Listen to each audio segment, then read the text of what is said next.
Hello guys, welcome to a really wet Tuesday.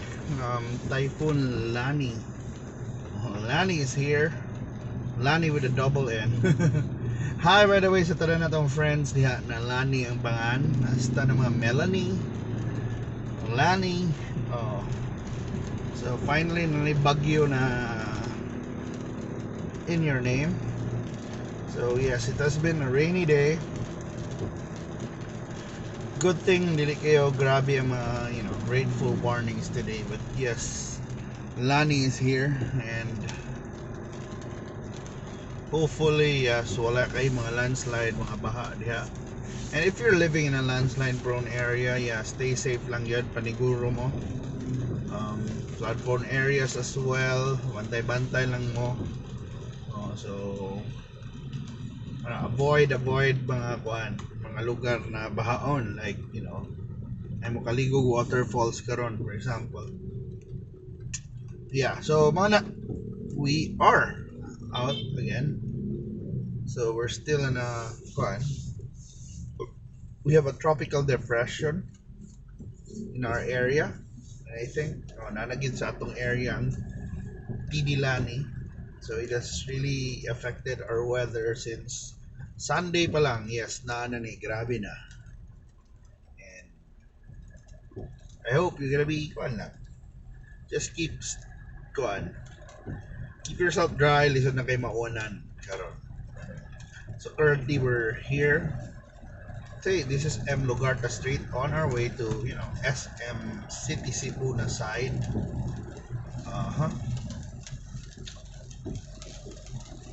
But we're on our way to in atong padungan, or we're going to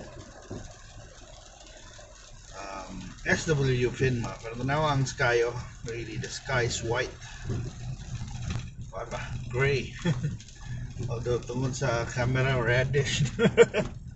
Yeah, basta it's I haven't seen the sun for a while, so I think Sunday ako to nag-uwan in the morning, but the evening na. So today, yes, exciting times gid sa politics karon sa Cebu City. For example, sa governor, we have Ace Durano versus Gwendolyn Garcia. So the incumbent Gwendolyn Garcia will be up against the young and dashing Ace Durano sa Cebu City. Familiar names, pero different positions. It's Mike Rama, of course, the incumbent vice mayor. He will be up against Margot Osmena, former city councilor, the wife of a long time Cebu City Mayor Tomas Osmena. So karon si Margot will be running. So matod pang Tomas, the city needs a mom. Margot Osmena mayor. Yeah, we don't need a strict father right now, but we need a caring mom to to help the city in this tough time. So it's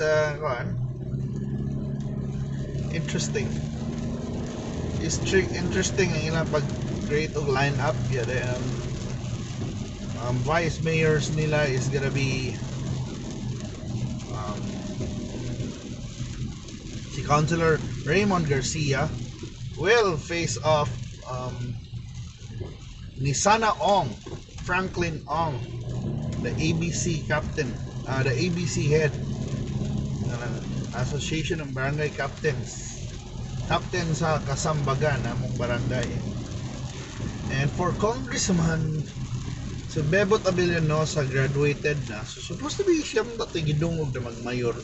So ang mupuli sa iyang position, and I guess Sir Bebot's not running this elections, but ang nipuli sa iyang mupuli who's running on his position would be Osmena, Tomas Osmena. So another Osmena Rama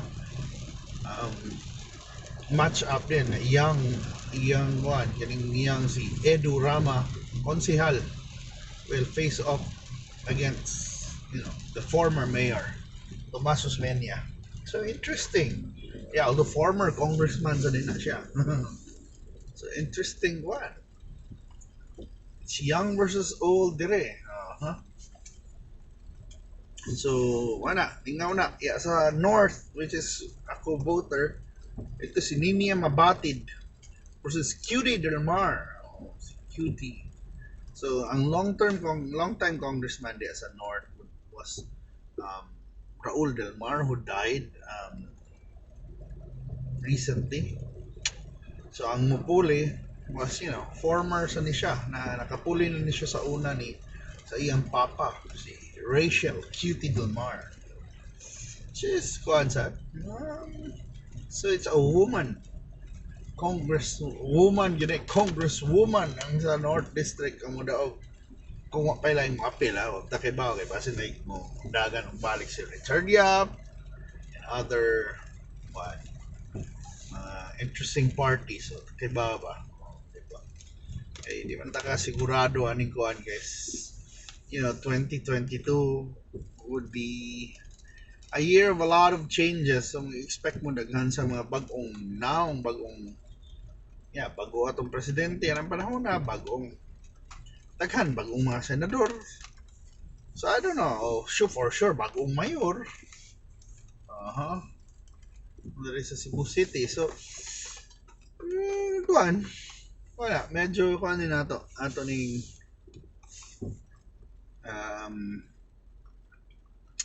ila-ilahon ni mga kandidato sa sunod na mga adlaw. Ila-ilahon nato sila kung unsa ilang balak ba. I mean, sometimes we just rely on names, but do they have plans for the city? So paminahon gyud nato. Yes, mas nindot man na maminaw ta silang plano kaysa naman we just vote because name recall na lang ta permi. Hindi na pwede. Mapagan ta na style permi kung puro lang ta name recall kay wala kay boss. Takibawas panahon karon kung na daghanag kuan ba kapila na napaso ang mga tao na mga kuan lang pataka lagbuto di ba so kinahanglan natong paminawon nung naban na sila tanaw niyo ang track record but also tanaw niyo kung nabagay sila yung plano kasi nagdagandagan lang sila para di sila lingaw.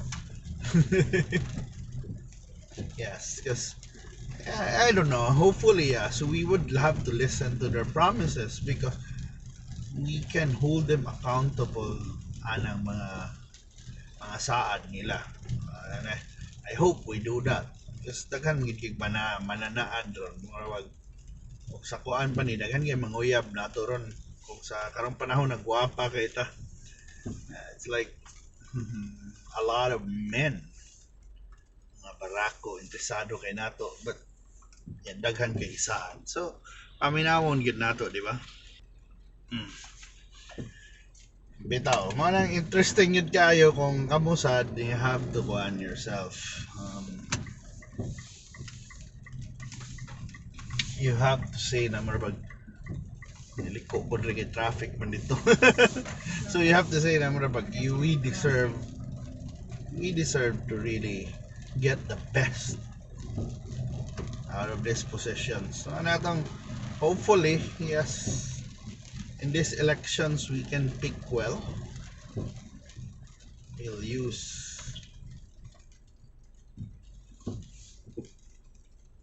wala baha man yung mga lugar de uy baha man won't pass there hindi na lang ko baha dire so baha kaayo so agian na itong mga baha na so mana diba sa uban issue din baha para nila aning ani na insidente na bahaan lang dan na wag hapoy solusyon kunohay so diba so di nato kuanan and we can do something about it. Kita ang kuan panahon na kuan na to sila tubagon sa ilang mga saad. Labi na katong nidaog mga last time unsa tay ng mga saad, or they able to do it? Ang imong expectations ba about nila? Kuan ba gyud? Sakto ba? Mao na. So mao ginatong huna-huna, di ba na? Lisod ba ang pagpili, and sometimes daghan kayo atong gipili na nagmahay ta, and karon it's another time na marbag, yes, we can be the boss. Karon we're the boss, we're the ones who choose. So murag padung na mo retire ang uban, mo resign, murag or contract on nila, end of contract na, so it's our responsibility to check if we want to extend them or not. Oy, nakalimot ko, I can't pass by diri ay. So sarado ang Comelec, so dili ko madiretso. Sarado ni Comelec ron cause it's cordon off kasi daghan kay managan. So dili ta agi. We can turn left right now because you know he said bawal sa niya, but yeah, that's Comelec niya. Dili sa ta turn left diri sunod kasi Comelec lagi. Yeah. So unless ganahan ta managan, yeah, no entry karon. Yes. Because of what? It's still October 6 ba ta? October 5. So we have 3 days left for the people to declare their candidacy. So na. Laban good guys, and hopefully yes we can hopefully sa karon daghan tag nindot na choices ba. Because you know, I'm praying for really good candidates na mudagan. Maybe ganahan tag mga new bloods, yeah. We hope na ng mga bagong mga batanon, mga 40 anyos, 30 anyos na may mga maayong track record, maayong mga idea na how to run this country. I think we need young ones as well. So I think nasa tayo mga bata-bata pa na mudagag presidente like Isko Moreno, Manny Pacquiao. Even if kung mudayon si Sara, bata na si Sara, Sara Duterte. So lingaw na. At least I know na among the daghan ang mga bata sa presidente, sa mudagan o presidente, pero ambot lang sa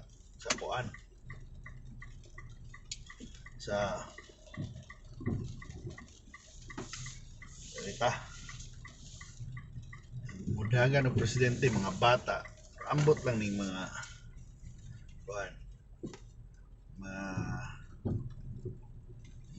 apil mo daog ba sila mo sa nay challenge ron kay isa na basta mapil dito ng mga mga veterano. So na we're here at the Downtown Cebu.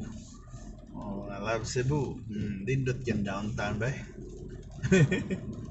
Mingaw kay downtown ron, but yes, kusog ang one may gali wagid nagbaha nung dinarapita, but yes, some side streets medyo nagbaha.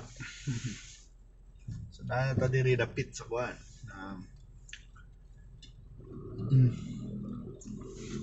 Padung na to sa Colon. We're currently at Osmena Boulevard, by the way. So may mga Osmena na nandagan gyapon, no? They're the name of the streets pero Happy Mart. Hello sa mga Happy Mart. Pero naagya po ng mga Osmena. So si Tomas mudagan og congressman, si Margot yang asawa mudagan og mayor, si Junjun yung bagumangkon mudagan og konsehal gihapon. So mga names na din sa street, pero kada mga apeliduha na aghapon. Mga Rama na aghapon na. So si Mike, si Edo, So, nagya po mga karaang tao kung nawa ka rin for 30 years. Nagya po ng mga Garcia, Rama, magkakuan kaya po ka. Osmena, familiar names gyapon are still here. And of course, national, I don't know, ay kuan ni puro ni mga bagong dugo, new bloods. But we will see a lot of kuan sa mga familiar names gyapon. And also exciting time na ni ron para kuan kuna na strategy sa mga political lagi. So you'll see a lot of things on Facebook sa niya po. Facebook po. Posters are still gonna be there, pero you know, Facebook nagkana busy sa dang mga kuan ron sa Facebook. May mga video niya, mga meme, mga trolls na mag-trash talk ninyo kung mag-comment mo. Pero sige lang.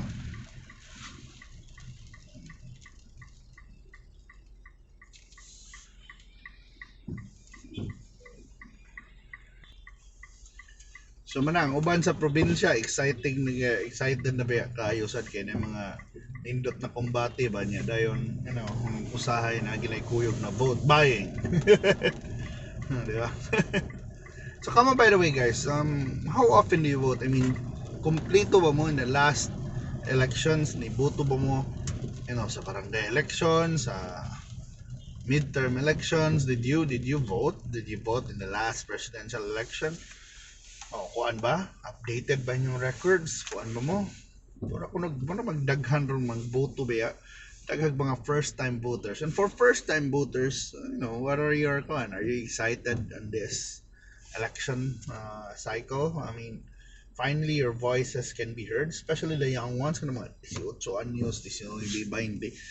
First time ninyo to have a say on who will be our next president. So, you know, your votes are important, your voice is important, your concerns even. Well, you have to voice out ng mga politiko ninyo unsay kinahanglan sa mga kabatanunan o kato mga tiguang sad, of course isultig hapon unsay kinahanglan karon ay di ba?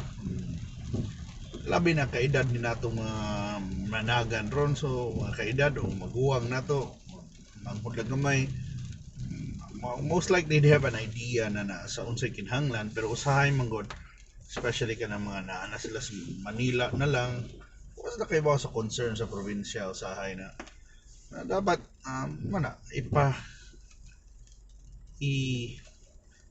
ipaabot nato ang atong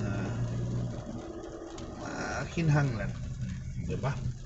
Also importante gina yung party list. So sometimes we take that for granted, pero kanang party list usagi mo naman additional positions mga pamilyas politiko, pero kung boto na on that's the party that should represent your sector, your concerns. Kung yung tagkabus ka, gwardya ka, kuan ka, tala, di ba, they represent some sectors na kanang gineglect kunohay ba, na pabayaan ito mga PWD, mga ingana ba na orgs, mga labor unions, mga farmers, I don't know, sometimes na mga regional parties na muna inaadya, mga Bisdak, Bisaya, ang Waray, mga maestra, diba? Oy, happy Teachers Day day. Speaking ng mga maestra, happy Teachers Day sa inyo. Og na day promo din ang Jollibee karon, pero I don't know kung di na takaabot pag-upload na ko ani man na sorry. Pero muna, happy Teachers Day sa inyo diha. Thank you, salamat kaayo sa pagtudlo kanamo sa una untod karon sa mga leksyon na murag nag-shape sa among kuan, sa among pagkatao karon, di ba? So salamat kayo sa mga teachers, by the way. So mana na itong final note. Kaya niabot natin sa itong destination. So mga thank you teachers, and hopefully we can always we will have a peaceful election, but also we hope that we can really choose the best leaders for our country. O hi day sa mga suki ni Ricky Boy na mamaligay bibingka. Bye bye bye guys. See you na sa pohon sa sunod natong mga videos.